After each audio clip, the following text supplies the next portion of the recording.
There we go. Mic check 1 2. Okay, so this is Fly Formation. I've been talking to artists from across Canada, trying to just learn more about individual artists and the scenes that they make up and represent.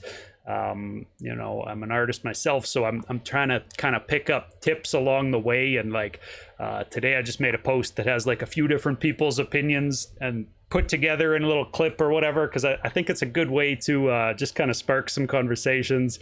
I feel like a lot of this stuff is stuff that like artists are talking to each other and talking to their friends about anyways, but doesn't always get kind of shared with the public. So just trying to open up the door. But Stephen Hero's here to join me today. Thanks for coming through, man. Appreciate you being here. Thanks for having me, man. It's nice to be here. Hell yeah. So Nice to chat. yeah, man. So you're way out on the East Coast, right? East Coast, man. Yep. Hell Born yeah. and raised. Yeah. So I appreciate you being a little bit flexible too. I got the time conversion wrong. I thought we were 4 hours different, but I guess it's three now. I don't know. Alberta times fuck around, man. Yeah. Sometimes we're like daylight savings, and sometimes we're not. That might have been the culprit, but one way or the other, I appreciate you being here, man. Oh man, no problem. What's the weather like out there? We just got snow here for the first time this year. No shit, eh? Yeah, man. Already? It's coming down. Yeah. Man. Yeah, no, it's not quite there yet. It's like +6 or something. Oh It's yeah. crispy. Yeah. It's super crispy, but I kind of like that. It's like a good time of year. Yeah. Sweater weather or whatever, where you don't have to sweat if you're layered up in the summer and shit. Today was nice. It was kind of sunny. I don't mind if it's a little bit chilly. If it's like, you know what I mean? If it's like nice, because it's beautiful, because it's that time of year where it's like autumnal, so it's like all the colors and everything. Yeah, man. Exactly. So dude, you got an album coming up at the end of the week. I know like you're doing the release show the same day that it drops onto streaming platforms on Friday, right? Yep, we're doing the first of them on Friday in Fredericton at the Cap, and then we're doing a St. John one in November as well. But yeah, the album comes out on Friday finally, man. It's been a long process for me. I usually work pretty quick, but this album, I started working on it like the August before last. Oh, okay. So I guess so. Yeah, a couple years in the making then. All right. So, and I listened to it this morning. Thanks for sending it over, man. It's dope. I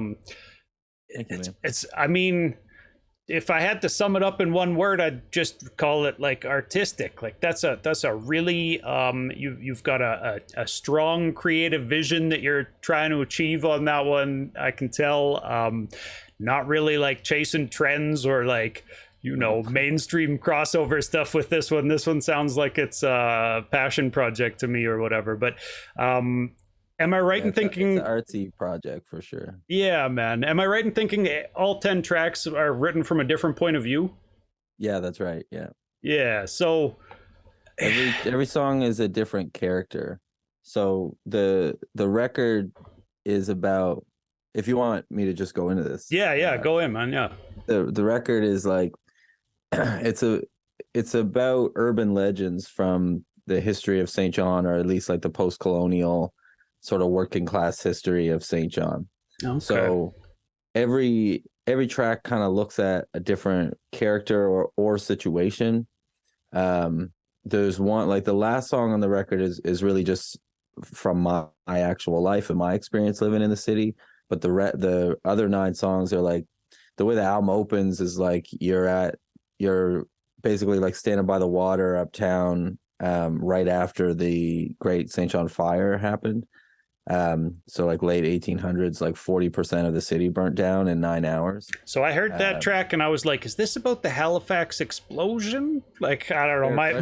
My East Coast history is maybe needs some work, but it's the Great Fire in St. John was like just a crazy thing where like literally 40% of the city burnt down in 9 hours, and it was just a matter of like there was like a spark from the lumber mill got caught in a breeze and landed in hay, and it just burned like the whole southern peninsula down. And I was doing a bunch of research about that at one point a couple winters ago because I was doing some prose writing and I kind of wanted to write about the fire, but from like a more first person like experiential place instead of like historical or like something like that.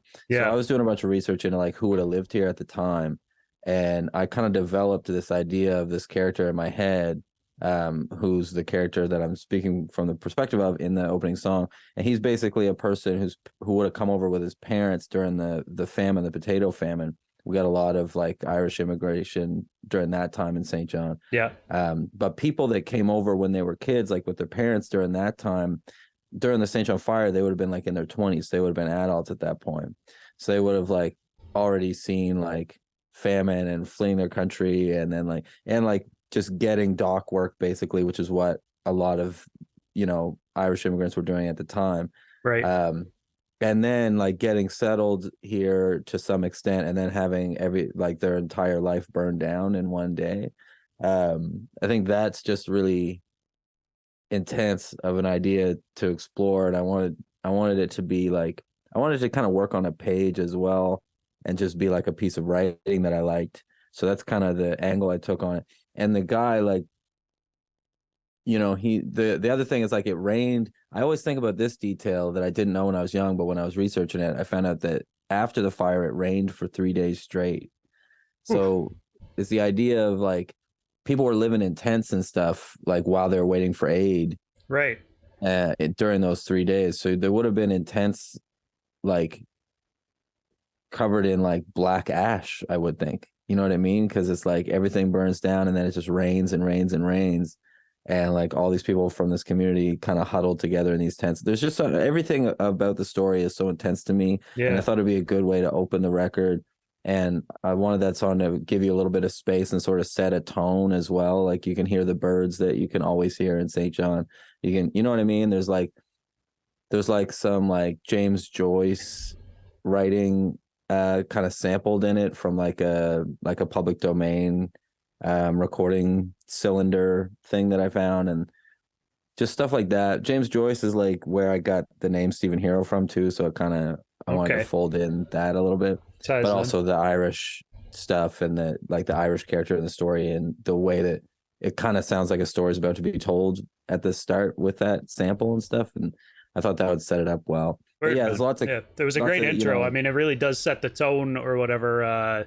And I was gonna mention like even that it kind of carries on after the fire, like you said there with the tents and tent city description and everything. And um, yeah, just a real kind of like resilient story or whatever, I guess, resiliency story. So like it made me wonder though, like just you talking about it, like is it actually chronological, these stories that you're telling throughout history? Like is that a no starting point or no, I did think about that. That was on my ideas board, like when I first started putting the record together. I got a grant from Arts New Brunswick to make this record last year. I worked very hard on that grant application, and then once I got the grant, it was like, we have to sit and like really take this seriously and like really plot it out, because I've made a lot of records in my life, man, but it's usually only me that cares how can they come out. You know what I mean? Like I have people that like my music and stuff, but in terms of like, it's only been the last couple of years where I've had like a manager or anyone else involved, and like started to get grants. So for me, it was like, I felt like the pressure was on just personally, because it's like a granting body has given me like a pretty good chunk of change to create this thing. I want to make sure that the result from it warrants future grants, and like other yeah, granting bodies like seeing that I've made it worth the first investment. impressions matter, right? Even with grant proposal boards or whatever. Big time, yeah. So I wanted to be like really serious about it. So I had a lot of idea boards and stuff like that. But anyway, that's the longest way anyone could have possibly answered that question. But no, it's not chronological. It's all It good, man. jumps This around is a this is lot. long form style. I'll be here as long as you want to be here. I aim for an hour, but if you want to talk and talk, yeah, I'm here for it, man. This is the I'm format. pretty chatty, but I mean, there is a little bit of that. Like if I look at the track list, like the last song on the album is like from my life that happened in like 2007, and the first song is the oldest story, kind of, I think. Okay. But Scissor John's a really old story too. So I don't know. That was one I The, wanted to specifically ask you about. I played it on Atzik a few weeks ago, like when you dropped it as a single, Scissor John. And like, there's a lot of talk about like reincarnation in there. And like how like even if the church tries to bury me 6 feet deep, I'll still get into your life. I was like, is this from the point of view of like the devil or like what? I need you to explain that one for me, man. My poetic analysis of your song Scissor John left me scratching my head a little bit, and I'm here for it. That's art. So as well, I can appreciate if you just want to leave it artistic and let people interpret that however no, they want to. But I like talking about like Scissor John's a fun one because it's really its own new story based on a few old stories. okay, And that's kind of the way I approached it because so I had reached out to Julia Wright, who is a journalist in St. John and in New Brunswick, very well known and great writer and great journalist in the city, and a friend of mine. And I told her, I'm doing a project about urban legends, and I figured if anyone would have some cool ones that I didn't know, it would be her. And of course, she delivered. nice. So she asked me if I knew about Scissor John, and I didn't. But it's this urban legend on the east side, because there's a big cemetery in the center or kind of the middle-ish area of St. John called Fernhill, and in that cemetery there's a lot of like really really really old gravestones and grave markers and stuff, and a lot of like big giant crazy ones from like back when it was rich people doing Right. insane things. Yeah, make a statue for me. Yeah. Exactly, yeah. So there's one that's like this big triangular, almost pyramid looking, like huge one, and there's big cracks in the side. And I guess when Julia was a kid, she heard the legend that there was a guy that was buried under there was Scissor John, and he was like an insane murderer that would kill people with scissors. And if you went there on a full moon or something like that, and you hold a candle up to the crack in the side of the grave and look in, you can see the scissors at the bottom of the grave. Oh snap! And Did you ever like, try it? no, no. I like we filmed in the cemetery at night, and that was enough for me. I get spooked. Yeah, especially like an old historic cemetery like that would probably Yeah, like spooky, no, I would go in there with a group and like get it done and get the hell out. But no, I wasn't. I wasn't. I don't know. I don't believe in that kind of shit. Honestly, yeah. But so Julia told me about that, and I thought that was really interesting. But then she told me that the real story of that grave is actually super crazy as well. And the real story of that grave is that the guy buried in under there was a preacher in the city that was ousted from the church because he was making outlandish claims, and he claimed that God was speaking to him directly, and as one does, yeah, and stuff like that. So he kind of went off the rails, and he got kicked out of the church. And I'm a little blurry about, actually, I gotta like look again at the full story of like how he died and everything, but they buried him under this crazy pyramid shaped thing, and that's his grave. And then after he died, there was a couple like driving around New Brunswick claiming that they were speaking to him from beyond the grave, and like they could deliver messages like from God through him. So that's where the whole idea of like speaking from beyond the grave and speaking on behalf of God and stuff like that. So I kind of took those two stories and just kind of smushed them together to make like a story about that gravestone, because I thought they were both good stories. I didn't want to turn them into two different songs, and I didn't want to tell half of it.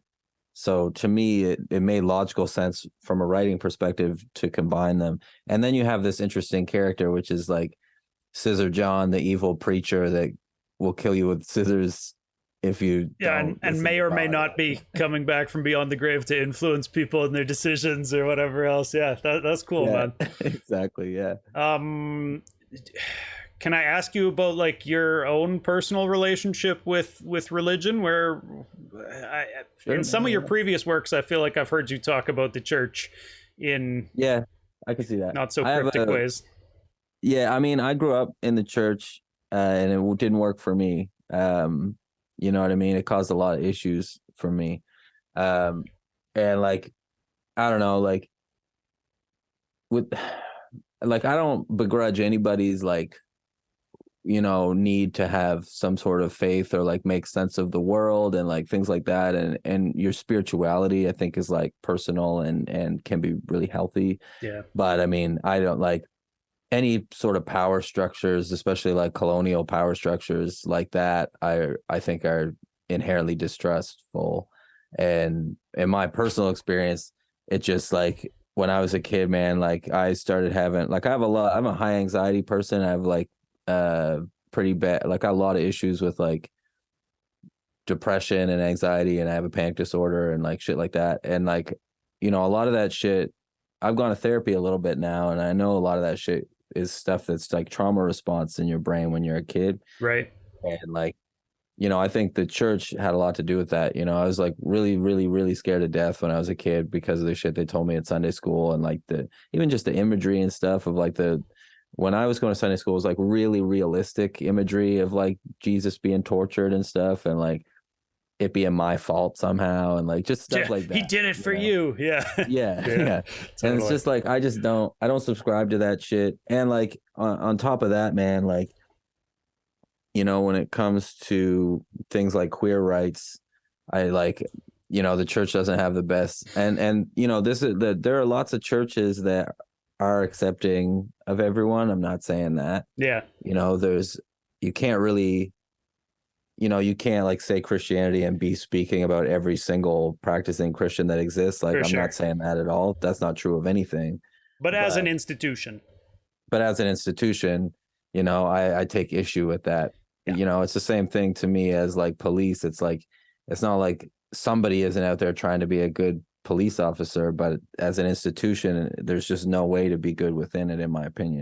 And Yeah. I think the church is like kind of similar, but I would say, I don't know, not as bad, I guess, but like just in the way that like I do believe honestly that there are people like working in churches some places in the world that are like doing really good things in their community and like things like that. Definitely. And to me, Definitely. community is like the most important thing in the world. So I have value for that, but I don't like the logic of Christianity also, like in terms of belief system, doesn't work for me. It just, I don't Yeah. know, It's like a that kind of fell apart for me when I was like 14 or bit 15, of a and I've stretch. never been able to Yeah, get I back. agree completely, man. I just wanted to ask because, like I said, listening to Scissor John, I was like, is this pro-religion? Is this Yeah. anti-religion? What am I missing here? But yeah, Well, religion and art is really interesting too. And then that's like over the years, I've dabbled in that a lot. Like, I had long, long time ago, I made a song called Colette. It was like not a rap song. It was like for a different project I was doing, like a kind of pop thing I was working on. okay. And what I did for that song, I just plucked a bunch of different lines from the Bible and just used them as lyrics, just as an experiment. So I don't know, like, and like I really like old gospel music, like and gospel country and stuff, like and soul and shit like that. Like, there's a ton of religious music that I really like and listen to a lot. So, Right. whatever I'm listening to is going to find a way to creep into what I'm working on too. So Yeah, I think that's that important, man, imagery for and people stuff. to have those real life influences actually visible in their music and, Yeah. prominent in their music or whatever. It shows some reality. Um, Yeah. Yeah, man. Can we talk also? Like, I don't want to drag you across the coals talking about religion for too long, but I know your new single. What is it, Ugwug, or Ugly, something? yeah. Yeah. So that one's based off of like a mythological creature, I think, right? Like that lives in some waterfall or something. Can you just talk about that because it's fun? Yeah. So we have in St. John, we have this tourist attraction called the Reversing Falls. And it's not so it's really like a funny thing, and like look, no one loves St. John more than me, but the reversing falls is kind of hilarious because it's like it sounds like it's a waterfall that goes in reverse, and it's just like a high tide that like switches. So some of the day it's going like this and the other part it's going like this. Okay. But you know what I mean? It is like cool looking and stuff, and like, you know what I mean? And historically It does a significant neat and thing all every that shit. day or whatever. Yeah. Yeah, exactly. Yeah, Right. totally. But it has the distinction of like I was reading the Wikipedia page about it, and it said that like some magazine or something voted it like the worst tourist attraction in Canada. You only have to watch it for 12 hours before it does anything. Yeah. But also like because like we live in New Brunswick and we allow the Irvings to do whatever they want, and they just control, just a monopoly, and they own the province, so they Wait, do whatever they want. the who? That's a family or something? The Irvings? The Irving family, yeah, they're Okay. like a billionaire family that owns New Brunswick and runs it. The premier here is like a former employee of theirs that just like does their bidding. It's pretty disgusting. All right. His name's Blaine Higgs, and he's a piece of shit. Oh, that's really Anyway, weird. The mayor of Lethbridge is named Blaine Higgins. Oh, really? Yeah, and he's a piece of shit. He's not my favorite guy for sure. I used to work at a supervised consumption site here, and he was one of the like big supporters of like shut that shit down. So yeah. Yeah, that's yeah, man. That's what they always want to do on the right, is kill as many poor people as possible. Yeah, any way that they can, continue genocide and whatnot. Yeah.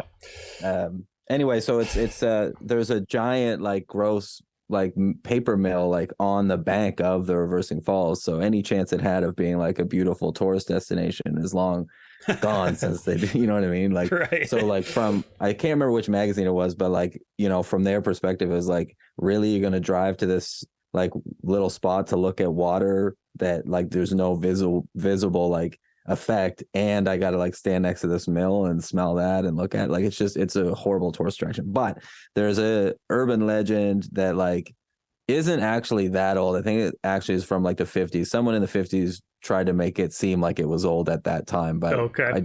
I think evidence shows that someone made it up around then, probably to like sell t-shirts or something. Right. But it's a funny story, and like it's become more of an urban legend now, as like the pride of like St. John has like started to be a little bit more prideful about itself or whatever.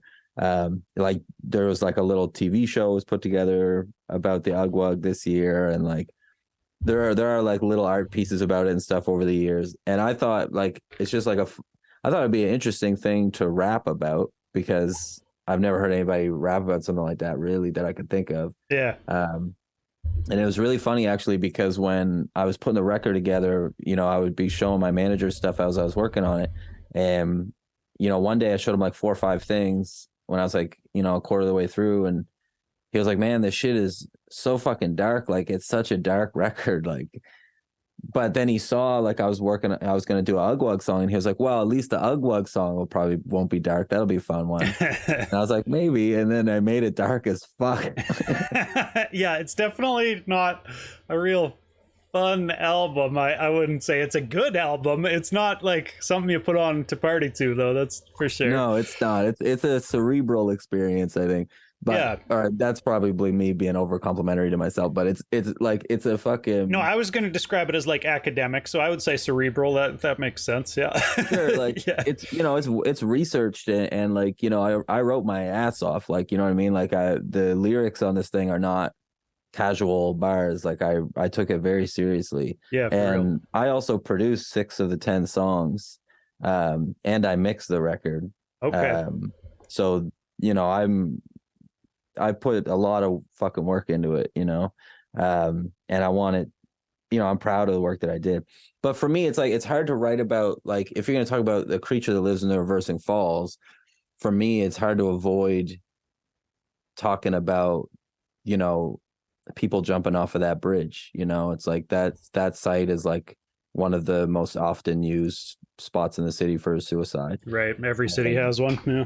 Yeah. And, you know, it's, for me, it's like, I wasn't going to like say something super like, you know, too on the nose about it, or make a song about suicide. That wasn't the idea. But for me, it's like, if I'm speaking from the perspective of the creature itself, which I thought was the most interesting way to do it, then it's like a few loose screws dropped through the falls, a couple of people too that didn't make it across, you know? Yeah. Yeah. To me, it's like, that's still a pretty subtle illusion. But yeah, the bar's there for anybody who knows to listen for it, or to exactly, look for that content. And if you're from here, yeah, you know, I think that you get that a little bit more. Yeah. And I have no problem personally with, you know, people you always get fucking advice from people about like trying to make shit that's like universal, or like, you know what I mean? But for me, it's like, this record is for people in St. John, and like I hope that it reaches a wider audience than that. Man, But I being had a question that I wanted to ask you specifically kind of about that because I've had a few artists come on here and talk in different contexts about which artists are and aren't hobbyists in their opinion. You know, like, oh, if an artist does that, that makes them a hobbyist. And I kind of thought to myself, like, is that even a bad thing to be a hobbyist? Because, like, it's art, you know, like, do we all have to be chasing the career and the, like, I need to make a bunch of cake off of this music or it's not valid? So I wanted to ask you, like, is this a hobbyist album? Is like no, it's quite serious. But it's like because I'm a career artist, I do this full time. Uh I work in a screen printing shop like part time to like balance it out. word. But the rest of the time, like most of my income is coming from grants, shows, stuff like that. But I'm playing a different game. I think I'm playing a little bit of a different game than like most, like at least rappers that I meet or that I connect with a lot of time. Sure. Like just in the way that like my thing is like I just want sustainability in my career. It's the only thing I care about. I'm not trying to be rich. I've been poor my whole life. My dad was poor before me. His dad was poor before him.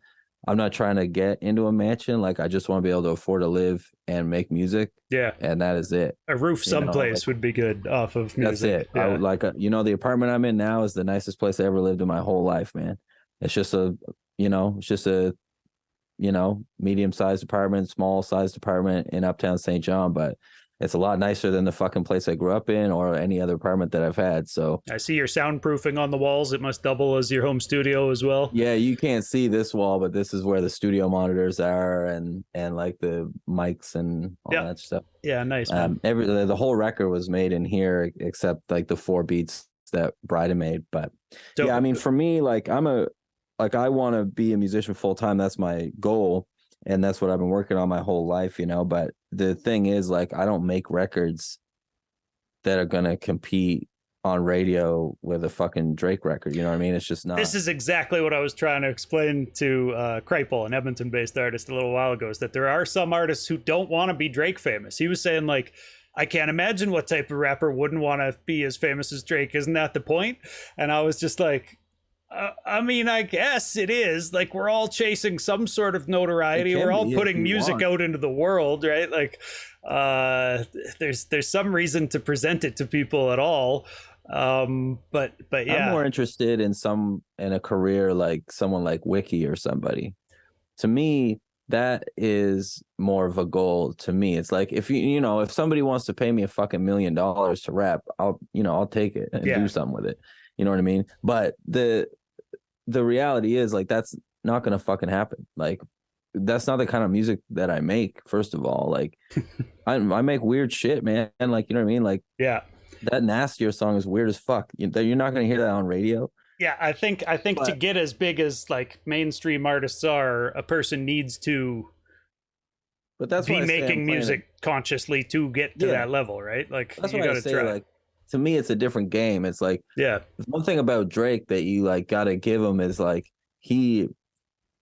it's kind of to me it's like kind of like sports to him. It seems like you know what I mean. Like that record came out, I listened to it. To me, it's like 20 songs too long, but like there's shit on it that I love. You know what I mean? But he knows that. He knows like he's gonna put this record out, and there's gonna be like a half dozen songs that like a nerd like me is gonna think is dope, which there is. And then there's be like a half dozen songs that people that don't give a fuck about music at all are gonna vibe to or whatever. And there is. Yeah. And then there's like shit for his hardcore fans that want to get an update on where he's at and like, the timestamp songs he does. Like, right. Like he gives you some bars and stuff for people that want the bars. Like the first person shooter track I thought was like hard as fuck. Like, yeah, I like that one, man. Yeah. So, but he's like, he knows like, he's so famous that so many people are going to listen to the whole album once that it's like he'll have twice as many streams as an artist, as any normal artist based off that alone. But also all you're going to do is take the songs you like and throw them on your Drake playlist or whatever. That's what I do. Yeah. That's how media works these days, right? There's nobody's listening so to a full album typically. So he's the man's not stupid. Like you know what I mean? But I think going back through his career, because I remember listening to Comeback Season or whatever in 2009. Yeah. Like if you go back and look through it, like everything he's done, in my opinion, has been very strategic. And you know, he wants to be the biggest rapper in the world, and he is like, Yeah. and that's his goal. But it's like he's comfortable doing that, so that's dope. But I'm not comfortable doing anything except for like whatever is like whatever I feel artistically I should be doing or I need to do. Hell yeah. And like I'm not even saying that's not the case for him. I don't fucking know, but like I think that he is definitely treating it like a sport more than I am. Right. Like I have that piece of it. Like I'm still competitive and stuff. You know what I mean? Like when I rap with my like rap friends, like, you know, I'm barring out and everything. I'm doing my thing. But I still like a project like this. That's not what it's about. It's not Yeah. about trying to get on the fucking radio. It's like about people that want to appreciate storytelling in a different and interesting way. There is no record like this that exists, hate it or love it. Like, Hell yeah, man. And I think, dude, I think that people overlook that there are a lot of Canadian hip hop artists who have made a career that aren't Drake. You know what I mean? Like there are 100%. people out there who have been paying their bills just fine for 20 or 30 years, and there's new upcoming artists doing it too.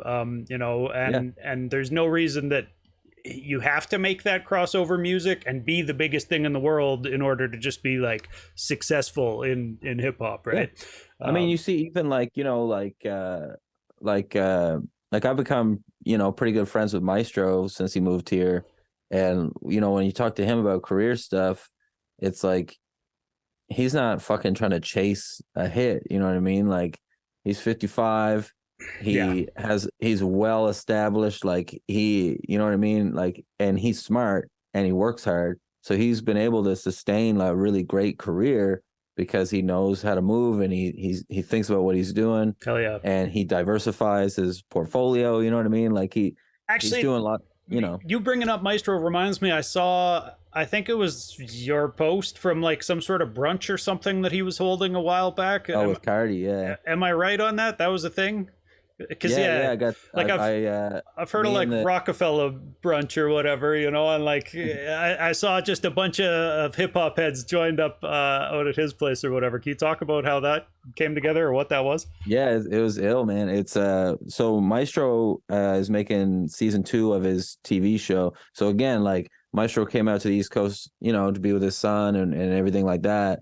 But since he's been here, he's like made the fucking most of it. Like, you know, he's doing a million things. Like he has the key to the city. Like he's an official ambassador of St. John. Like, you know, and he loves it here and you know, he's killing it. But one of the things that he's doing is a TV show called Maestro Chef West.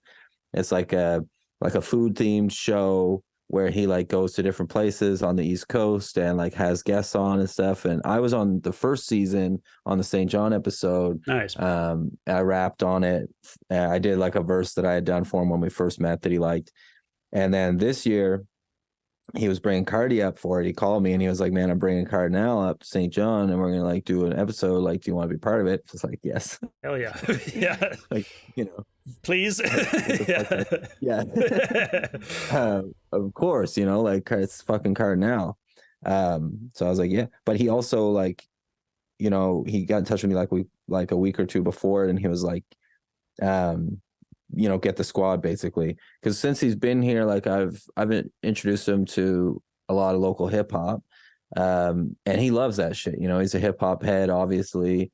Dope. And he cares about lyricists and you know what I mean. So and he still actually taps in or whatever. Because a lot of guys just kind of lose touch with the culture or whatever. So it's dope to hear that he's actually still. No, he's in it, man. Yeah. He came to like I did an album release here last I don't know like a year ago or something like that, and he came out and met a bunch of guys. So Monarch and Fact, and like Sean One and like just like sort of OG guys from the scene here.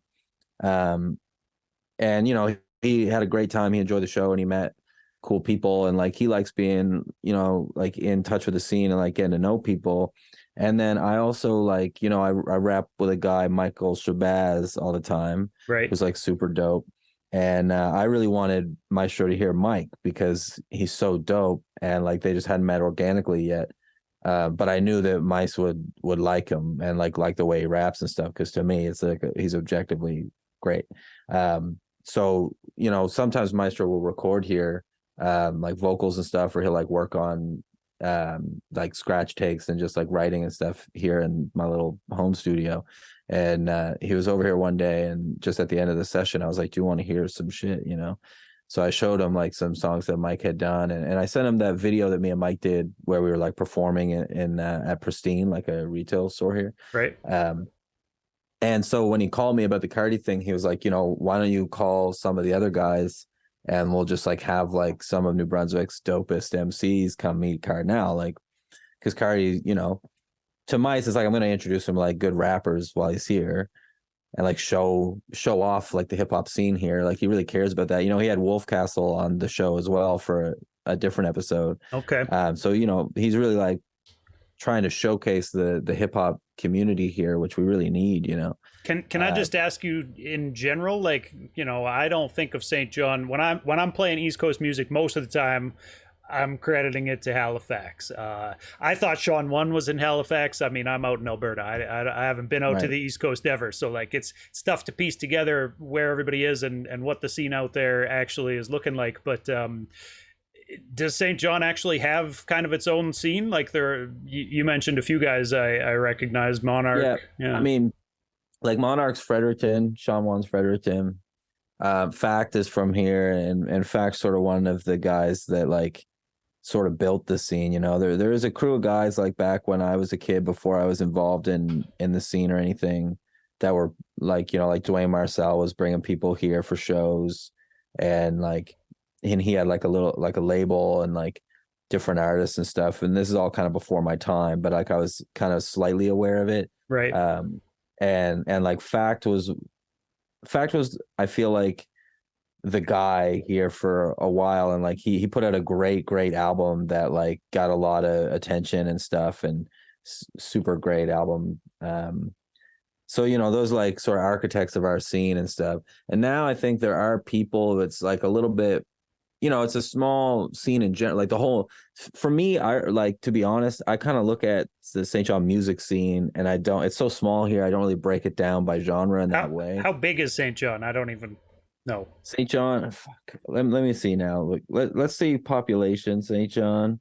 Because I think it's like 100,000 or something like that. Like it's Okay. not. All right. It's actually about the same Okay, so size as no, where I am in Lethbridge. Yeah. If it's around 100K. So the greater St. John is like 126, like 126,000, but that like that involves like suburbs and shit like outside of the actual city. The Right. city's probably more like 80 or something. So if you're looking at that as like the music scene and that, like, I don't really break it down by genre, because it doesn't like, because I have, first of all, like I play, you know, I play in bands sometimes. I do play instruments and like do other genres stuff sometimes. Hip hop's my main thing, but I do a lot of other shit. So I'm kind of like, I'm very involved in the scene. I've been playing shows here for 18 years. So Nice. but there are rappers and stuff here, you know, like there's a lot, there's like the younger scene, you know, that's like making like the emo rap and like shit like that like isn't like the stuff that I bump that much, but I still like Can respect. think it's like cool and Yeah. respected, and like want them to do their thing or whatever. And then there's like the older people like me and like Fact and Monarch and stuff, like in our 30s, who are like sort of old heads, but like I don't really like, I am kind of an old head, but I feel like for me it's not really like, I'm not a person that like doesn't listen to mainstream rap or like doesn't listen to young rappers. Like I love every kind of hip hop. To me, Yeah. has good artists in it. Like I don't really discriminate in that way. Yeah, I agree. You know, so, but I guess that's a long answer, but there's a hip hop scene here. But I Nice. think like I feel like when I think about the hip hop scene, I more think about the East Coast than I think about city by city, because it's just like there's a few people in all these small cities, but you do know, they like when tend we to did gravitate to Halifax though? Like if you know rappers do, are yeah. in St. John, are they moving to Halifax to try to do the thing? Like, Yeah, I mean, I think about it sometimes. I don't think I could afford to fucking live there, is the Right. thing now. It's so expensive there now. But and it's so close, like it's 4 hour drive. So it's like it kind of makes more sense for me to live here, drive there. But there's a lot going on. I mean, you know, I'm working on a project with Uncle Fester right now. dope.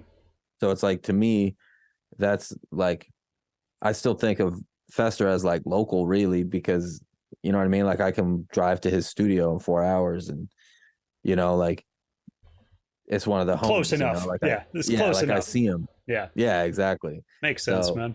when Uh, you're looking at, because it's just like the whole East Coast population wise is still like less than Toronto, you know what I mean? So it's like, I don't know if that number's right, but you know what I mean? It's like yeah, it the, might be. Yeah, you know, like it's small. So you got to kind of like, and I think it's getting better in that way too. I do think that the East Coast is starting to get a little bit better at like coming together in the hip hop community, you know, like we have so many great artists like from PEI and Nova Scotia and New yeah. Brunswick Dude, it's and so Newfoundland. important. I think, that networking and that community building between artists. Yeah. It's one of the big reasons that I do this show or whatever, is even just to get people from the East Coast in the ears of people in Winnipeg and Saskatoon and Vancouver or Right. whatever. Like maybe, just to make it a little bit easier for people to book tours and whatever else, like Yeah. work with other dope artists, because there is so much talent across the entire country, man, that just kind of gets slept on because like it seems like it's tough to break beyond regional, Yeah. um It is, man. I mean, it's super tough, and again, that's why for us, like for me and my manager, we, we're really just trying to like figure out how can we dig in here and set ourselves up so that we can just get to work, yeah, and then it's like you can try to grow it from there. But this idea of like I'm not gonna blow up on fucking TikTok, you know what I mean? Like anybody unlikely. could, like obviously, but it's Yeah, like I'm not gonna put all my energy into fucking making 8 TikToks a day. Like it just for me and my age and the kind of music that I'm making, I just don't believe that that's smart strategy. right. What I did do was like go to workshops on grant writing and learn how to write a grant well, and I now I was can write just it. going to ask, do you think that it's because we're Canadian and there is a lane where you can achieve some money through grants, I guess, basically? Because otherwise, like, I think probably American artists would be listening to this conversation and think like, okay, but what else do you fucking do? If nobody's going to buy the music, what are you making it for, kind of thing, right? Whereas in Yeah, Canada, we can totally. be like, yeah, I did it because it's what the grants like. Yeah, but I mean, it's like I got, you know, a grant this year, so it's not like I lived off that for the year, Right, but it's like the grant paid for the grant's kind of like a label in this instance. Like definitely. essentially they gave me an advance to make my record, but I don't have to pay it back. And that's all it is. And like I have deliverables. I gotta prove that I said that I did what I said I was gonna do and everything. But the arts sector, there's not there should be a lot more funding in my opinion than there is. I agree, man. Um, it's like every single person alive consumes art, but we still treat it like it's like who cares if it gets made? It doesn't make sense. Man, yeah, I tell people to support it because, like, I looked at the entire scene, was like, wait, hip hop's been the biggest selling form of music for what, 30 years now? And I mean, there are some podcasts doing this, but there's not enough of them. There are some radio shows doing what I do on After the Smoke is Clear, but there's not enough of them, Yeah. Man, for I see, man, that shit that Chuck D and Malcolm Riddle are doing is really cool. super dope. Yeah, props to They're Chuck D. digging, man. Yeah, Like that's crazy to me. I like when I got that message from Malcolm that Chuck played my song on his show, and I was like, what the fuck? Because I knew I must have just like seen the call out and sent Malcolm the single and like been like, crossed my fingers, moved on, and I just forgot about it. yeah. And then when he told me about it, he sent me the link, and it was like I still didn't think, like they do such a good job of it, you know what I mean? I still didn't think I was going to hear Chuck D like describe my Actually say song your and name like, and shit. you Yeah, know what I mean? Like that shit's crazy. man. But that like It's what you're huge to saying is see him true, do but that or it's cool to whatever. see him doing that. His cosign to independent artists, it's super cool to see him do that. For a legend like that to still be active and doing that again, just Yeah, like man. we said with Maestro, it's Exactly. dope to see people stay engaged in the culture, because there's a lot of people who talk about hip hop like it's like this young man game, and if you're 30 years or older, then like you can't play anymore or whatever. Yeah. And I it's think like, that narrative's starting to get yeah, thrown in the trash I because agree it's just completely, man. Yeah, it doesn't make sense. But I agree with a lot of like I've been seeing a lot more conversation lately about how hip hop really at this point it needs to start being treated like the thing it is. And like what I mean by that is like, you can't just say hip hop and that's the kind of music it is. Like within the culture, within hip hop, like there's it's many like saying different rock music. subgenres. Yeah, definitely. Yeah, or pop music. Like it's just not the same game anymore. Like you can't like what Drake does and what fucking Danny Brown does are not the same kind of music. Like, you know what I mean? Yeah. It's like Well, that and shit there's is so not the many same. different lanes, man. I was talking recently about how like I think there's still a lane for making music for the old heads, like Yeah, there is. the old heads still want to listen to something, and I mean, as many as are happy to listen to the legends from back in the day, like there's also guys still looking for new era kind of Well, there's traditional fun to boom be bap stuff, there's fun in the there's dig, yeah, right? Like exactly. it's like in the dig and the search, like even if it is online, even if it's on Instagram, it's like Yeah. discovering an artist is, if you're a person that's into that, it's always going to be exciting. And we don't have like we lost so much of what was interesting about that when we were young. And I don't mean to be old head about it, Yeah. but it's like when I was a kid, man, I used to steal the Source magazine from the newsstand in the mall and fucking sneak it home with me and then like look at it in my bedroom and like think about what these rappers might sound like and then like, you know what I mean, like read the I know quotable of what the you month mean, and man. like I was try out to here come on the up. prairie doing roughly the same thing for sure, man. Right, so it's like that, like again, I'm not trying to sound like Captain Old Guy, but that like there is like a lot of beauty and discovery in that process that we've lost, Well, and a lot of because like people hate on like, oh, but it's all online now or whatever. And I'm like, yeah, but that just makes digging into people's catalogs so much fucking easier. I can hear a yeah, feature from one guy and it's 2 clicks away. 5 clicks later, I've subscribed to him on fucking 3 different social media yeah, I think platforms. I And think the it's next time super his dope. shit comes out on Spotify, it's going to alert in my pocket. Like it's Yeah, so easy to tap in and stay connected now that, yeah, it's the people who cry about like, oh, I miss digging culture. It's like, well, digging culture just got easier. keep Like, digging, bro. yeah, it's still out there. There's and now there's piles and piles to dig through, 80,000 songs a day or whatever the fuck. So like, Yeah, exactly. Yeah. there's Yeah. no There's end. searches there. I mean, I think I used to feel a way about, like not wanting to be perceived as old school. Like that really bothered me because I don't, I really don't honestly think that what I do is that old school. I think it's just like it's rooted. You know what I mean? No, It's but there's like, definitely new elements to it, man. I yeah, but wouldn't it's, call your sound particularly old school. I don't think so. And I No. don't think the flow styles are either. Like, you know what I mean? But I get it. Like, I understand there's a boom and a bap most of the time, but it's like, I don't think it's like, like you're saying, like there's such a varied genre. There's so much going on. And I kind of fuck around in it. You know what I mean? Like when, like me and Fester are going to do this project and like, that'll be probably the most straight hip hop thing I've ever done in terms of Yeah. like styles of beats and stuff, but it's going to be fresh though, because it's Fester and he's super dope. So it's going to be like clean, fresh, like raw kind of boom bappy, sampley stuff. It's going to be sick. But Any Paper idea on the Flowers isn't release like for that, the one with Uncle Fester? I don't know. We just started, like, he just sent me the pack. Okay. I have like I'm still trying to get this album out and do these shows, but I Still was just like, coming together, yeah, for sure. but I've been making notes about like, some of the features that I'd like to get on it. And I've already reached out to a few people that are down. Nice. So it's slowly starting to come into some shape. We have some ideas about like what we want to do for like concepts and titles and shit like that. And we definitely want to, I'm going to write it at home, but I think I'm going to go up and record it in person with them. Nice. So when you talk about lining up features, are you talking like bigger name artists? Are you Not reaching out really, to legends just or like local local people dudes? that Okay, I want cool. to work with, like I really want to rap on a song with Wolf Castle. Yeah.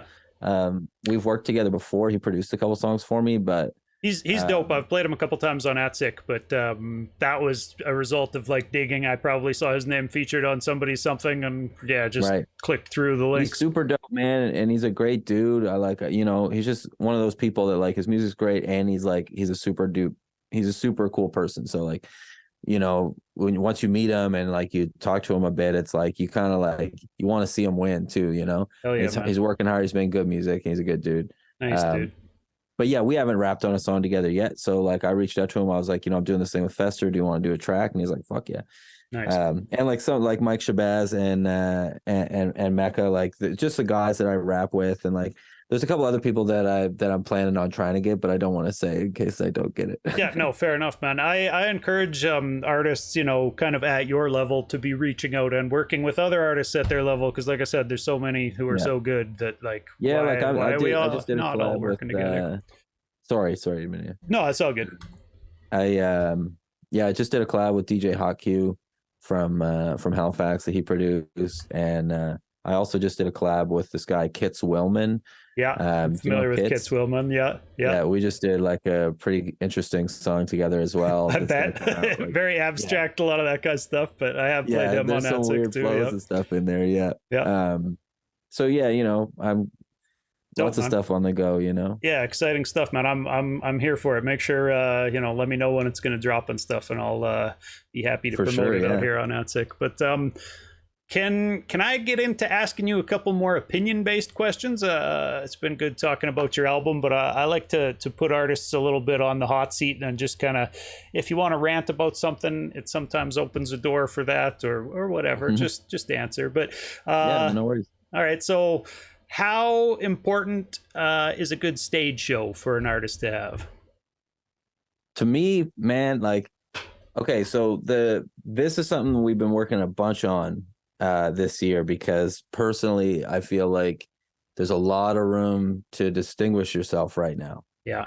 And I don't mean that in a shitty way, but you gotta, like, let's just be real about it. Like, most of the time people are just standing there, someone's pressing play on a beat and someone's rapping, and that's the show. Right. And I don't mean to, like, I really don't want to come off as like however you perform music is, there's no wrong answer, you know what I mean, especially if you're young, right? Like, I don't ever want to be one of those people that's making people too self-conscious to get on stage. Like, if you got something you want to say, you want to go perform, just do it, like, always. Hell yeah. But for me, I do think that's an area where you can really distinguish yourself, and that's what we're doing with the Paper Flowers shows. So for the release shows for this, like, my manager and I, we put together like basically a theater style one-man show. So every song has like a projection video that plays like behind me on the stage. There's costumes, props. There's like fire. Like there's like Yeah, full theater production. There's fire, exactly. Like, actually, you got pyrotechnics going off. Yeah, we got some flash paper, so it's like we can create a fireball. How big was this grant, homie? No. Anyways, that sounds dope. That sounds dope. The theater show scraped together like DIY as fuck, because we were trying to get a grant for it, because the grant I got was to make the record and the music videos and the zine and stuff. Because that's the thing, is like, we made 2 pretty interesting music videos, I think. Yeah. And the album itself, and like I paid an artist to make the album artwork. Like, that's like a real pencil drawing of like all the characters from the album and stuff. Dope. And I paid that artist, and we put together like a zine that has lyrics and like extra illustrations and like QR code that brings you to the album and credits and stuff. But yeah, so for the live show, we put a shitload of work into it, because it was like, we want to give people a reason. Like, I want people to see the Steven Hero show and be like, man, that fucking show was tight as fuck. Like, you know what I mean? Like, yeah, walk away talking about like, it, right? Yeah, you want someone to be like, oh, did you see that Steven Hero show? Yeah, it was fucking crazy. You should go see it. Like, that's what you want. You don't want someone being like, yeah, he's good. So a little bit of an extension of that. How important is it to have a DJ / hype man on stage with you for a show? So I don't do hype man. I've tried it in the past. I find it's more trouble than it's worth. Yeah. Like, I just haven't found that right person, I guess. think, like, yeah, it's really got to be the good homie who's really down with your music, and they have to super really know your shit, Yeah. and they have to understand what hype manning is. You know what I mean? Like, I always think of Proof, rest in peace. You know what I mean? Like, because I grew up when I grew up, whatever. Like, I was in middle school when I was in grade 6 when the Slim Shady LP dropped. So yeah, obviously, makes like, sense, I grew up on that stuff. That was the door. Yeah.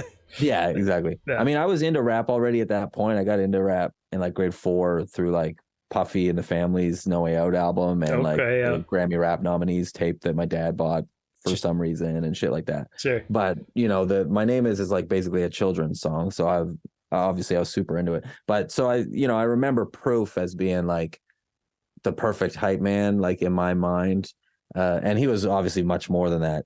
But when I was a kid, like, that's what that's how I knew him. But just the way that, like, not obviously he knows the words, but it's like, how he knows how to like give a breath where it needs to be given and shit like that. Yeah. But for me, I've just like, I put a lot of work into my breath control, and like, now I'm at a point now where I don't really need a hype man, to be honest. Yeah. Like, and I write my shit with that in mind too. Like, I think about it. I don't punch shit in, man. Like I don't do it. It's not. I don't care if anyone else does it. Like to each their own, But I don't do it. Like because to me, if I can't rap the verse, then I'm not gonna be able to rap the I verse. was just gonna say, is it because you want to be able to do it that way live on stage? Like, yeah, Yeah, man. I want people to see, like I want people to see me live and be like, man, that like weird or not, that guy raps his ass off. That's the reality. Like, makes sense, man. I'll punch in sometimes if I like slur a word that I didn't mean to, but everything else was perfect. But like for the most part, I I'm know not gonna exactly add what you're 10 saying minutes because if I I could do feel like the a same. 2-second thing. Yeah, I agree with that. Like, but even I don't know, I'm a little stubborn about it, but it's just I've gotten used to it over time. But I really, really like to get a take. A lot of the times I'll try to get a take of just the song.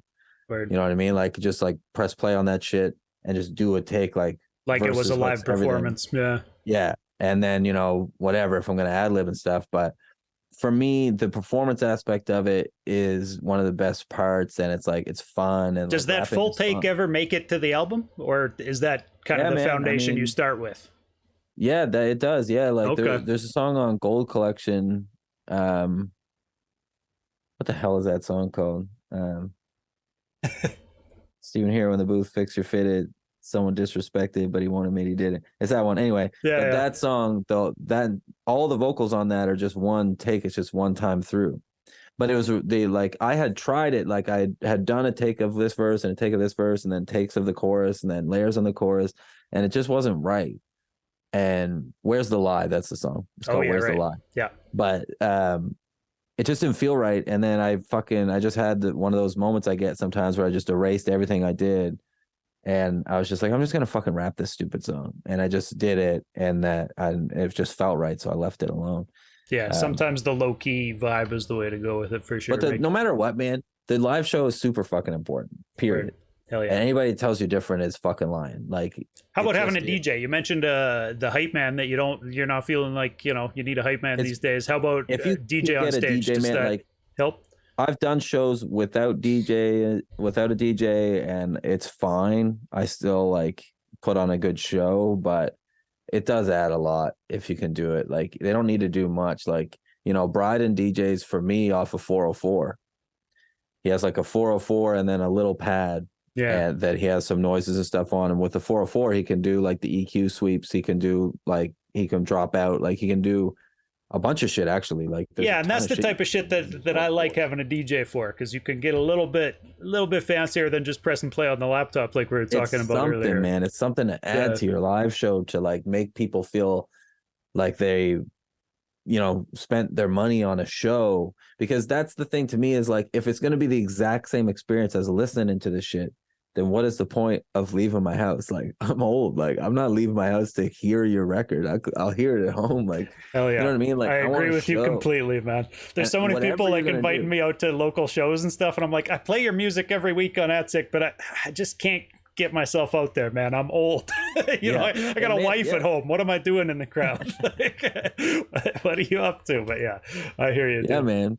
But it's I mean, I don't like to say like, anything super like, you can't play shows unless you're doing this or anything. Whatever you got to do, Oh There's yeah. like I bought this fucking, it's sitting right here actually. I bought this little Newmark DJ controller thing. Okay. It's $100 on Amazon. I hate to fucking tell people to go to Amazon, but there's $100 on Amazon, and it comes with like the basic like Serato software and any laptop, and you're good to go. Like that thing gives you like a stereo out that you can That's dope, plug man. into any kind of basic PA Smallest little system. DJ controller I've ever seen. You can pack it Yeah. around real easy. That'd be nice. Well, I think the way it was designed was for people to like, if you want to work on a DJ mix in your headphones on a plane or something like that. Right. This is not like an amazing DJ mixer. It doesn't have any EQ controls or anything, but it has like it has like platters, and you can do like the basic like back and forth, and there's a couple little controls. So like in a pinch, I'll bring that in my laptop and have it like side stage, and I can still drop the beat out for myself. Yeah. You know what I mean? I can do little things. Nice, man. So just make it work for you. That's reality. And even if like if you're doing, I think it's like think about the crowd and like and the experience of the crowd. Maybe you are just hitting space bar and playing your beat, but maybe you can get the crowd to yell a part of your song. Like, what's the part of your song Yeah, that, do some you call know and what I mean? response Call and or response, man. That shit's yeah. not dead. Yeah, It no, isn't. Like people I'll love tell that you, shit, man. Call I'll and tell you a show response on is the Sunday night. easiest way to get built-in cheers. Like people will 100%, yell man. back at you if you tell them to. People will. Yeah, You're super right. And hell they yeah, love man. it. Like it's just like involving people in the show and like having a fun show. That's all it boils down to is like, is it a fun fucking show? Hell yeah. And like there's a lot of different ways to do that. You know, and I look outside of just hip hop too, man. Like I'm a big Tom Waits fan. Yeah, When we were putting the Paper Flowers show together, I was watching a bunch of Tom Waits stuff because he did a bunch of cool little shit. Like he's got glitter, he's got like a dust thing that he stomps on that the dust comes up under the light. Like, that guy's a and legend, man. I'm not yes, big on listening to music outside of hip hop, but I have listened to some Tom Waits in my life. I think he had an album called like Bones or something like that. That I don't know. yeah, Yeah, that's the one I Bone remember. Machine. Bone Machine. Yeah. Yeah, something like that. Yeah, I'm yeah, a right. huge Tom Waits fan personally, but but it's there's anything you want to look at is like a good live show is a good live show. Like on the East Coast, man, there's a ton of like folky, like country and like stuff like that, and I've played a lot of that shit in my life too, and I Yeah, really like it.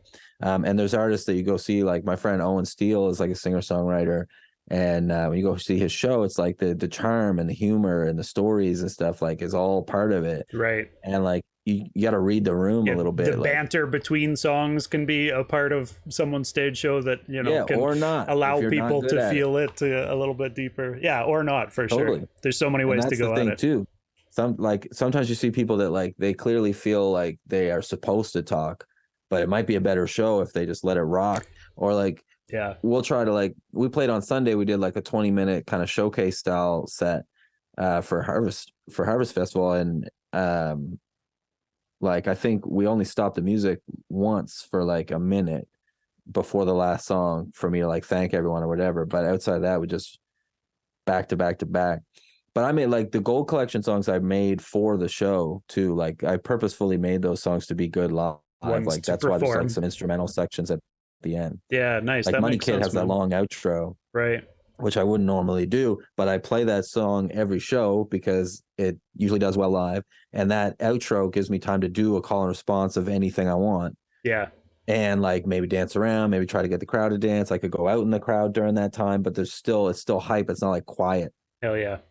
Yeah, dope, But man. anyway, I think there's no clear cut right or wrong, but definitely something you should put effort into. When you were talking earlier about I don't know, I don't want to put words in your mouth, but struggling with anxiety throughout the past, Mm-hmm. does that play into stage shows? I like to ask people specifically, do you get more fulfillment from stage or from writing and recording the music?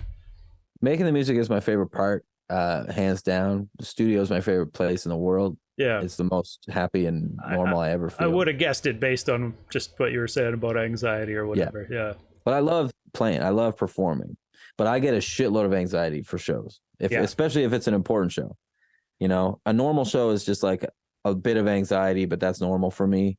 Maybe it's slightly heightened. But if I'm doing like a important thing or that's something that I perceive to be important, Right. I rapped for Cardinal. That's, you're nervous. A little bit of pressure on that one. Yeah. Yeah. So it's like that kind of shit can be like pretty stressful. And for me, honestly, man, and I don't mind talking about this shit. I think it's good to talk about. Yeah.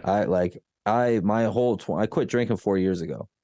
And before that, I felt like I didn't even have stage fright. Like I was like, I don't know what this stage fright bullshit you're talking about even is, man. Like let's party.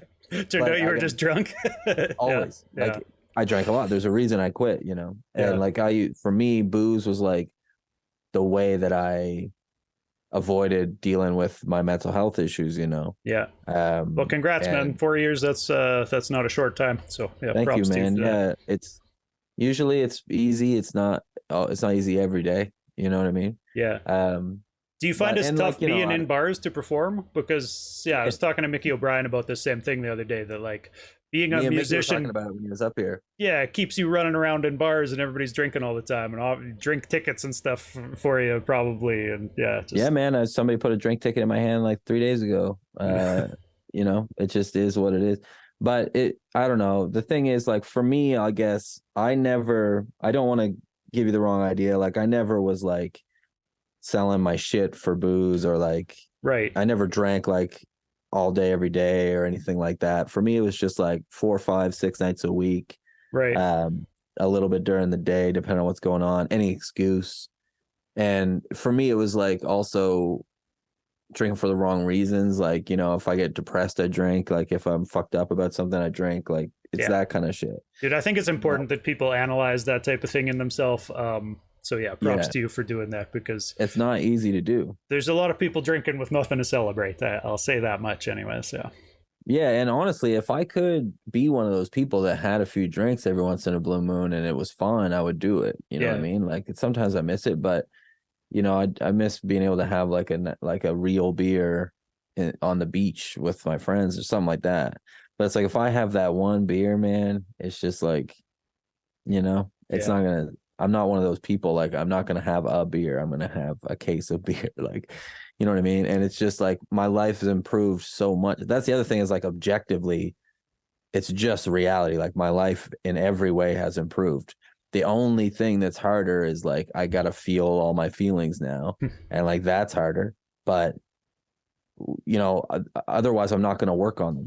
little And like, nervousness before a show kind of converts over to like stage rush too once you well, actually get and out there. At once least in I'm my up there, experience. Yeah. yeah, 100%. Once I'm performing, man, I feel great. I feel normal. I feel at home. I feel like this is what I'm supposed to be doing. I've been playing shows, like I said, Hell 20 yeah. years.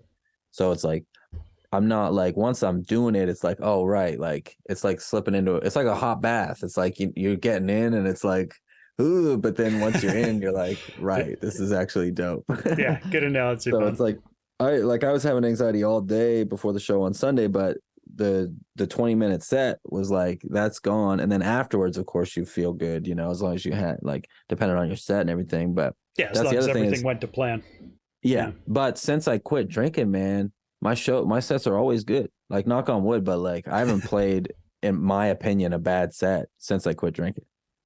Like, I've had better ones than others. I've had sets that were just fine, and I've had sets that were Sure. great. Yeah. But I No haven't train had wrecks like or a anything mess. though. Yeah. Yeah. Exactly, and I used to, Nice, you man. know, Yeah. but I don't have fucking train wreck sets anymore. Like, no one comes to see me and is like, "What the fuck happened with Right. Stilo?" You know what I Who mean? is that guy? Yeah. Like, Yeah. so, you know, Yeah, man. Can I ask you a couple more of these how important are questions? sure, yeah. How important is the ability to freestyle for an I mean, MC? For for you, or me, just for any random MC in general? Do you I think don't do that's it, an man. important thing for an MC to be able to do? I personally, man, it's not. I don't do it. Like, when I was a kid, you know, like I remember in high school, I cared about being able to freestyle a lot, and Yeah. like I practiced and stuff, and like I would, like, you know, sometimes like roast one of my friends or something with a freestyle. Right. But like, I don't know, man. It just doesn't, to me, I don't really care about it as a thing. Like, I'm right there I with you, like man. I've never I been like big on it. writing. Yeah. Yeah. I think to me is, if you ask me for a freestyle, I'm gonna give you like a verse that I have. Right. You know what I mean? Yeah, But no, I'm not I gonna be don't put like, people on the spot and try to make them rap, but yeah, it seems like in hip hop, a lot of people do put, like, rappers are the only artists that people think they can walk up to at a party and be like, "Yo, yeah. do your thing, Drop fucking of a hat, man. It happens right to me all the now." time. Yeah, right, Most of the time, I tell people to fuck off. If it's somebody that, if it's, you know, if it's fucking Maestro Fresh West and he asks you to rap, maybe throw him some bars. right. You know what I mean? Yeah, hell yeah, That's man. it. But that's a different situation, because you're talking about the Godfather, right? So it's like, you know, there's a respect level there, and you know that he's coming at it from the right place. If it's a drunk asshole at the bar, it's Hell like, yeah, I don't. yeah. Good answer, man. I appreciate that answer. I think there's like all, there's people who definitely think it's very important to be able to freestyle. So it's a It's question I cool. like to ask and see what people's just personal opinion on it is. I think it's cool, but you know, I would rather, honestly, like, I would way rather hear a rapper's like prepared statement Yeah. than like someone trying to come up with rhymes. Like, I just, I'm right there on board with you, man. And if people are gonna rate me too, I wanna be able to put out the best product that I can. I don't want them, 100%. judging me for a first impression based off of some shit I'm making up on the spot or whatever, right? Yeah. Mhm. Yeah.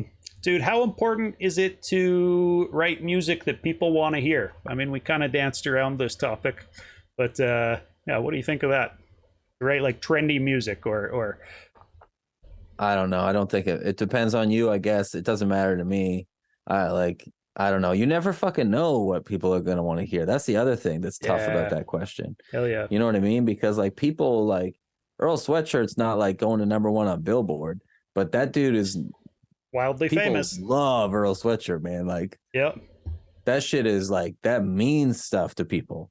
I'm one of them, you know what I mean? But like that shit is meaningful. Like people want to hear it. And Yeah. like, you know, if you go back a couple years even before like that sort of wave of like Mike and Earl and like all those guys, like if you go a little bit back, you know, like you had obviously like I think like Rock Marciano is like very, you know, OG in influential in that that lane. regard and like Yeah. Yeah. right. But like if you go back a little bit before that and you somehow had like, you know, something from some rap songs or whatever, and you were like, is this gonna do well? Like any industry person would be like, fuck no. Like Right. no one wants to hear that shit. But that's a legendary record now. So it's like I don't know, That's a man. I really think good point, man. That sometimes the trend, people think it's what people want to hear, but really what people want to hear is the new hype, the new it shit. doesn't Right? make sense to try to make to like be to like chase all of this shit, man. All this industry shit. Like I'm so tired of like of this like sort of Russ style advice about the industry about like trying to follow fucking algorithms and shit. Right. Like I just don't see it, man. I don't buy it. Like maybe once in one in every like 20 million kids blows up on TikTok and Right. has maybe a year or two and goes away. And like I'm not chasing that shit. Like I don't think it's good advice to tell somebody to do whatever the algorithm thinks you should do. And I'm not that's not me being old. Like it just doesn't make sense. Like it's not viable. It doesn't make sense for your career. It's Yeah. like what do you have to say?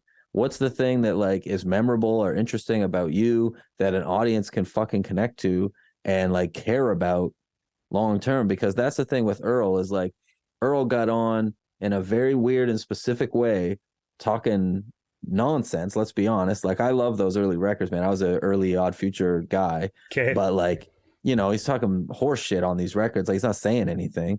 If he had just kept doing that because it did well, he wouldn't be here. No. You know, it's like Would have Earl went fizzled. through some shit, man. He figured out like what's his voice. I don't know why I'm talking about Earl so much today. It's because that record came out recently. I've been listening to it a lot. All But you right. know what I mean? There's so much has gone into like Earl finding his voice and his style and his style of writing and shit. And that's developed a community around the stuff he makes. Danny Brown is a perfect example as well. Right. You looked at Danny Brown the year before he blew or whatever, it like you know, he has all those Dude, stories about like nobody knew who riding Danny around. Brown was before like 30 or whatever, right? Like I remember when Yeah, that album came out, it was right out of nowhere, and yeah, like now Triple X, he's you mean? Like, yeah, yeah, Triple yeah, X, yeah.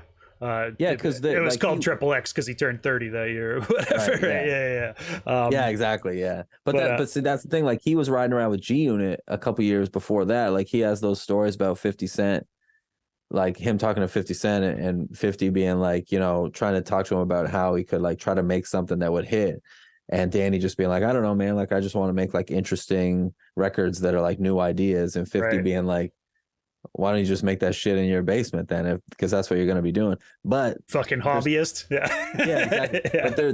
there's an audience out there for shit, man. It's like, it's not, it's hard and it's complicated and it's weird trying to find it. But I don't know, man. I can't personally think of an example really that justifies the idea of just chasing like what you think the audience is gonna like. Like you're never gonna know, man. No, And definitely that's not. not specific to hip hop. It's like anything, you know. Like people were talking about like rock music is dead. That shit's not true, man. Like No, there's a dude, bunch it'll of never die. There's so many yeah. people, and everything is so accessible these days that there's always gonna be some crowd out there in the world for whatever people want to make, in my opinion, anyways. But And what do you want to be miserable making it too? That's the other thing. yeah, right. You gotta love it, or no one's gonna love it. No one is gonna love some shit that you hate. Like Definitely. Yeah. if I'm playing it on my speakers and I'm not catching a vibe to it, like I'm not putting it out, you know? Yeah, I don't man. know. I think you gotta do you. Like, I don't know. I I agree think every completely, great man. artist did that, no Uh, matter what genre. I tagged you in something I posted on Instagram before this, so I want to ask you that one too. How important is it to open for big name rappers when they come through town? I don't know, man. I don't think it does that much, I'll be honest. I mean, I don't have a lot of personal experience with it. I'll never fucking pay to play a show ever in my life. Like I refuse to do it just on principle. I will not do it. Word. But I'm not shaming anybody else. I'm just saying, like, for me, I'm not going to do that. Like, I've been doing this a long time. I'm very good at it, and I deserve to be paid for the work that I do. Period. I agree. I don't encourage artists to pay to play. But again, there's always exceptions, right? There's always exceptions. There's always exceptions. People should do whatever they feel is right. But yeah. Yeah, and I could see how you could fit that into a strategy. You know what I mean? Like if you have a larger strategy and you want to fit that into it, I could see it. But like without naming any names, like I know a lot of people that have opened for a lot of people and it didn't do shit. Yeah. Like really. Every show is an opportunity to make fans. So if you can get on stage in front of a lot of people, it's always wise to do that. But I think people get it in their head that like I'm gonna open for fucking whoever, right, Freddie Gibbs or somebody, and like I'm gonna, you know, as a result, now I'm a real artist or something, and it's just not the reality. It can help for sure, but I think if you're gonna get into those shows, it's gonna be through like hustle and like community building and making connections, networking, like. Dude, I'm not going to lie, and I don't mean to shit on anybody specifically, but I read a lot of artist bios, and the ones that I laugh at the most are the ones where they list out for a paragraph like all the people they've opened for in their like Spotify bios. Like, I don't think anybody cares, man. Like, fans don't care. Yeah, anybody who might be in a position to make a decision probably knows how you got all those gigs. Exactly. Yeah. Like, I don't know. You can put that shit on a CV if you're like applying for a conference, I guess. Yeah, you know, but or I don't know, but maybe it matters on a grant application. I don't actually maybe know. Man, I'm not. It depends on the grant, but I don't know. I just don't see it like. And for me, again, like most of the time, like if someone's coming through, it's like, you know, Dave East comes through the East Coast. It's like for us, for me and my team, like we also are realistic about what it is that we're doing. And I don't really think that a Dave East show is like necessarily filled with future Steven Hero fans. That's the important thing, man, is people need to actually hit the mark with who they're opening for, right? Like if Homeboy Sandman comes through, you know, you might be interested in opening for Homeboy Sandman. Right? I mean, when Shad came through, I would have liked to open for Shad. Like that's something that I would have really liked to do. Yeah. Because I think that like obviously I have a lot of love and respect for Shad and his music, but also I think that I make sense opening a Shad show. Right.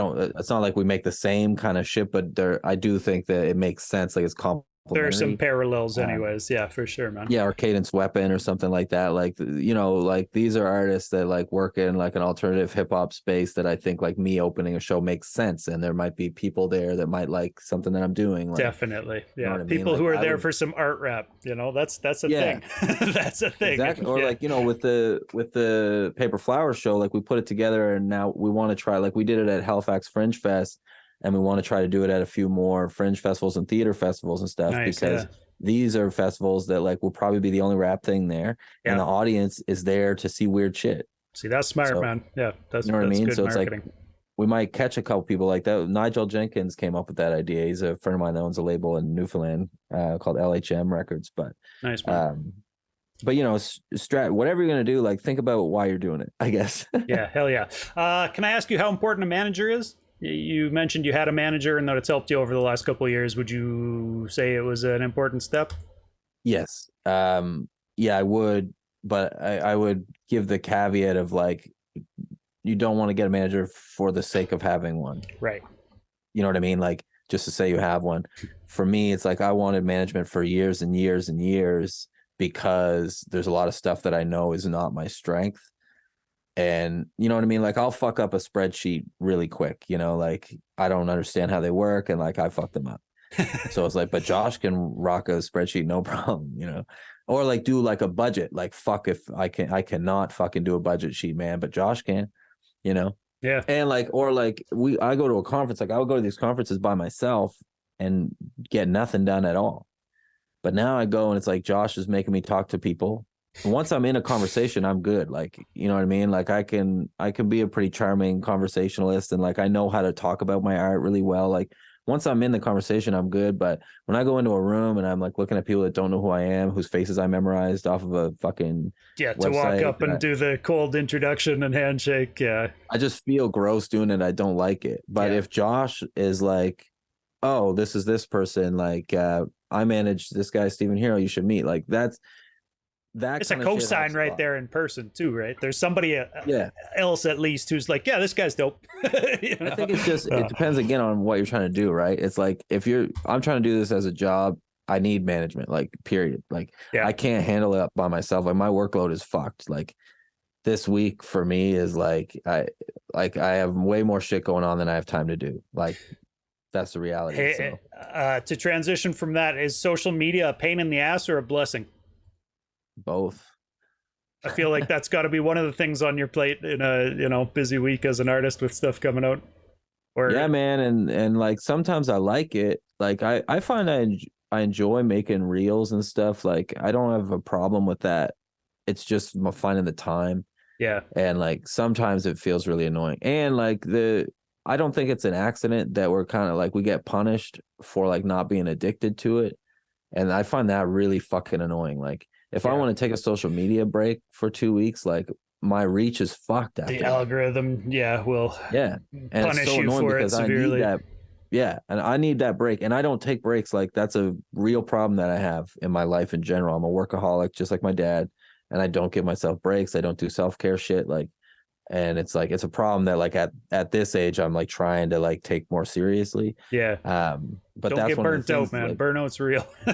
don't let it chase you man, off. it's happened to me a lot of times, man. You know, like I built and ran a restaurant for 2 years during the pandemic. Like burnout is like I've That would be been a there, tough you know. time to be building and running a restaurant, I would Yeah, it was imagine. fucked. Yeah. did But did it start and end during pandemic or? well, we opened 3 weeks before the pandemic hit. Okay, shit. So worked like my ass off for like a year and a half, 2 years to build it.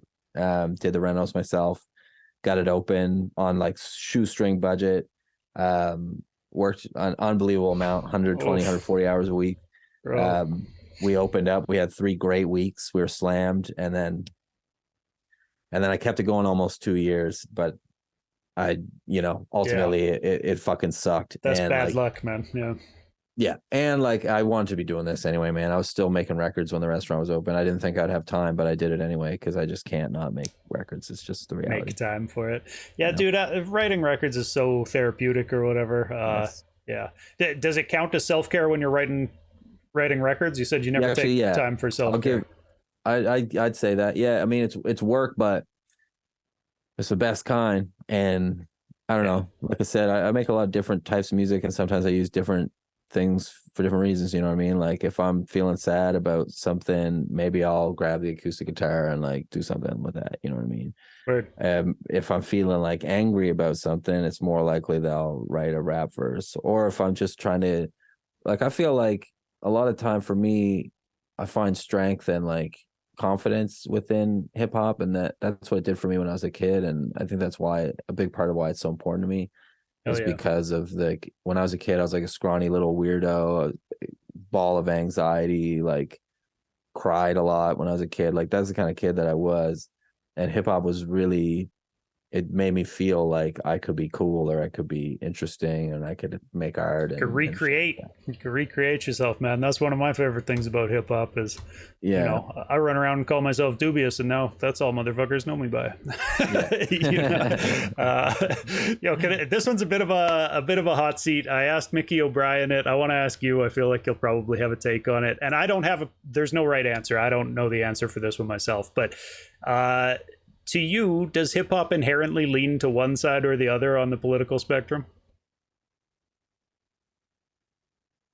Because this is something I've kicked around a lot in my mind. Like, does hip hop culture as a whole lean to the left or to the right? Is it inherently is it inherently progressive? Is it inherently conservative? I honestly can't put a finger on it. There's so much personally. There's so much progressive messaging, but then there's also so much like incredible fierce capitalist do for yourself and fuck everybody else opinion rolled into a lot of at least mainstream hip-hop, right? But yeah, there's also that's true. emphasis That's on true, but community building. So yeah, it's such a complex thing though, man. It's so complex, and a lot of elements of it are hard to discuss, like as a white person as well. Like a lot of like, you know, I like to be careful, obviously, about like how much I want to like. I don't want to sound like I'm speaking on behalf of hip hop culture sure. as like a white person in it. Like, we don't have to get into like a Guest in whole the house guest of hip hop. in the house That's thing. yeah, Yeah, but for me, I think that's pretty norm. I think I'm pretty accepting of that yeah. designation. I think that's I fair. agree I think completely, like, man. I read the book. yeah, like I'm in a place right now where like I used to have more discomfort about it and like be more self-conscious about it, but now I feel very comfortable with my place in it. But that's because like I have the knowledge, I care about what I'm doing. I'm conscious of these things like in the music that I make and the people that I work with and the shows that I play. You know what I mean? Like I put the effort in, and I also like, in my opinion, like I don't overstep any boundaries. I don't, you know what I mean? Like I'm not making music where I'm like pretending to be something I'm not, or like using Yeah, an accent that's not mine, or like there you slang go. that I don't Yes, use, or right. shit like that. Like I don't do any of that. The music, the Stephen Hero, you meet me in person and it's like that. That's who I am on the records too. It's not different. So to me, I feel very comfortable doing that and like where I'm at with it. But still, it's like you don't want to be caught out here like I don't want anyone to think that I speak on behalf of hip hop culture as a whole.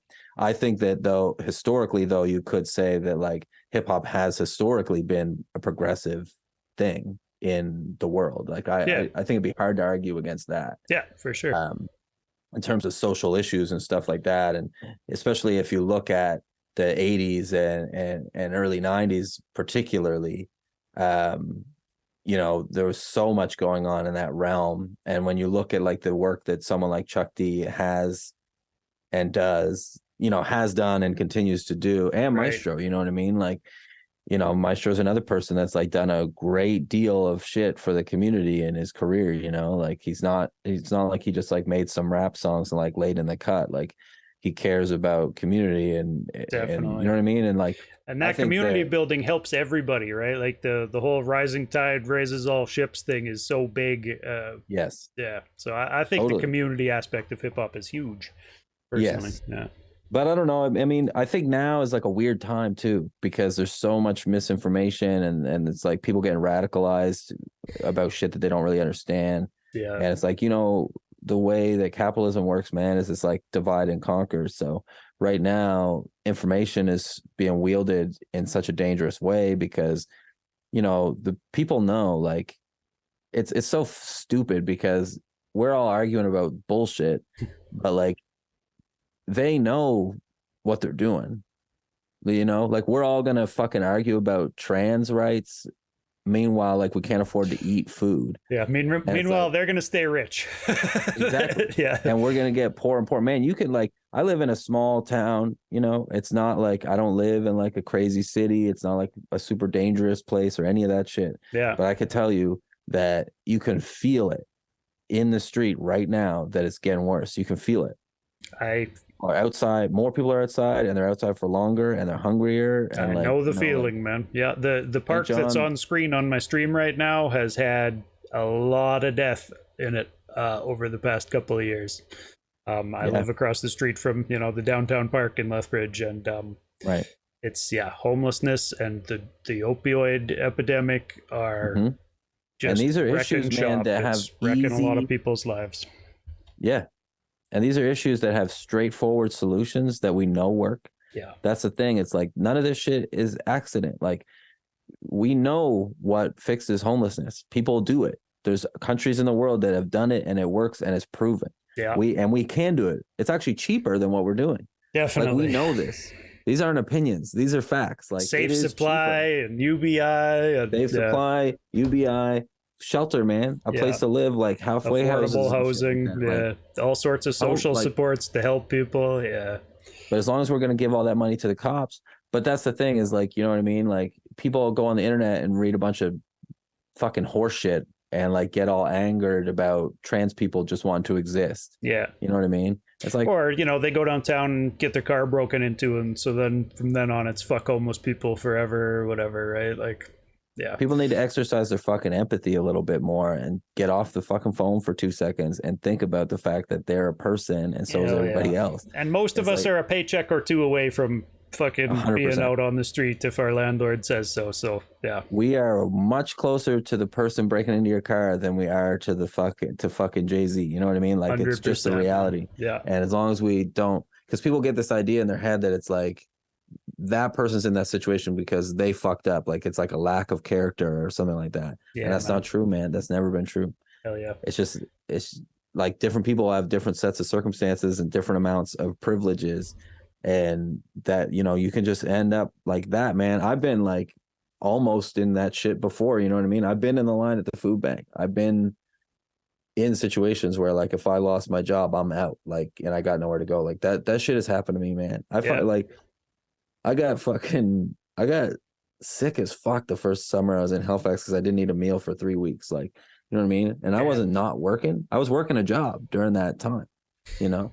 And I got out of that shit, thank God, to like thankful to people around me and stuff, and like and by working my ass off. But like it's like one mistake and that could have gone a very different way. And I Hell think yeah.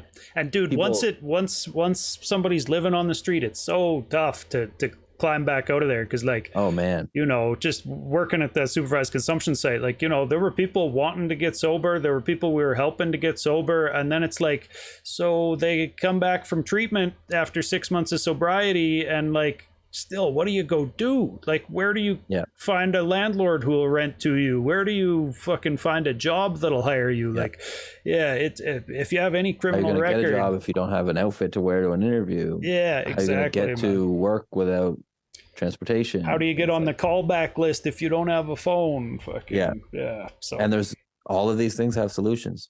yeah. But as long as these dumb motherfuckers are going to protest queer people and the fucking Dude, my city provincial square or government whatever. is actively moving in the opposite direction, right? Fucking now they're debating about like how to defund the rest of the supervised consumption sites that are still I heard about that are still going on in Calgary and Edmonton. I believe have the most of them have been shut down by now because these guys have been in power for 3 fucking years. But yeah, man, it's awful. These conservatives, like you said, are just out to let the poor die. I guess I don't know.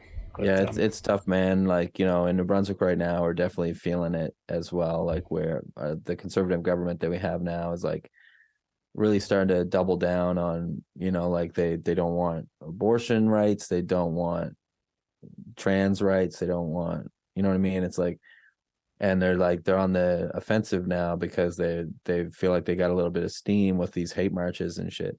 See, and it's those topics too that make me think like, so, but can you be hip hop and be anti-trans? Sure, you hear all sorts of different people who are legends who say all sorts of heinous things, or at least have historically.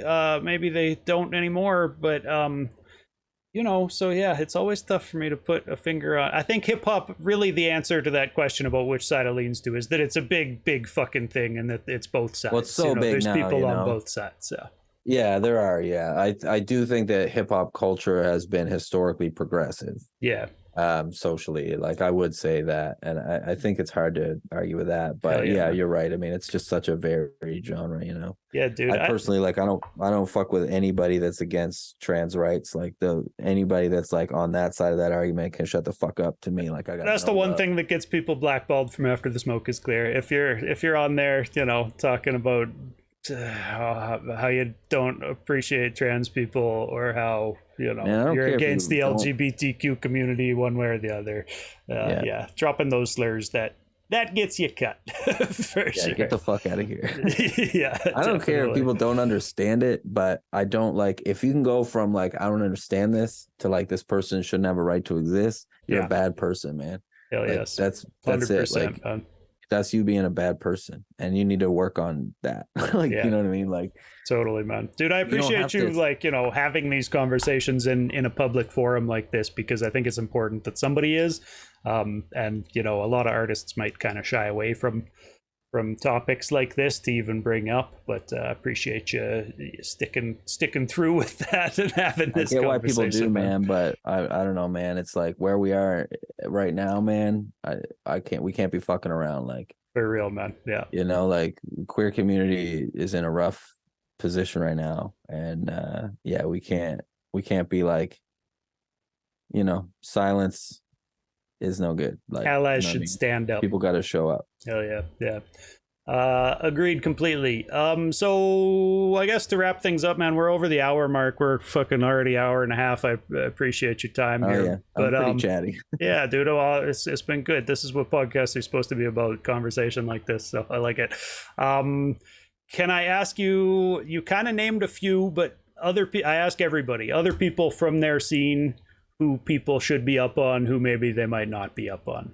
Uh, just Let's see now. And there's so many good people out here, man. There's Lavender. You probably know most of the people yeah, that I'm gonna interviewed name. Lavender and Tachichi earlier, but yeah. Yeah, they're both great. Vince the Messenger is super dope. That's a name I don't recognize. See, this is Oh, the other thing is it's for people watching, but it's also for me to find new people to play on. you should definitely check out Vince, man. He's Okay. super dope.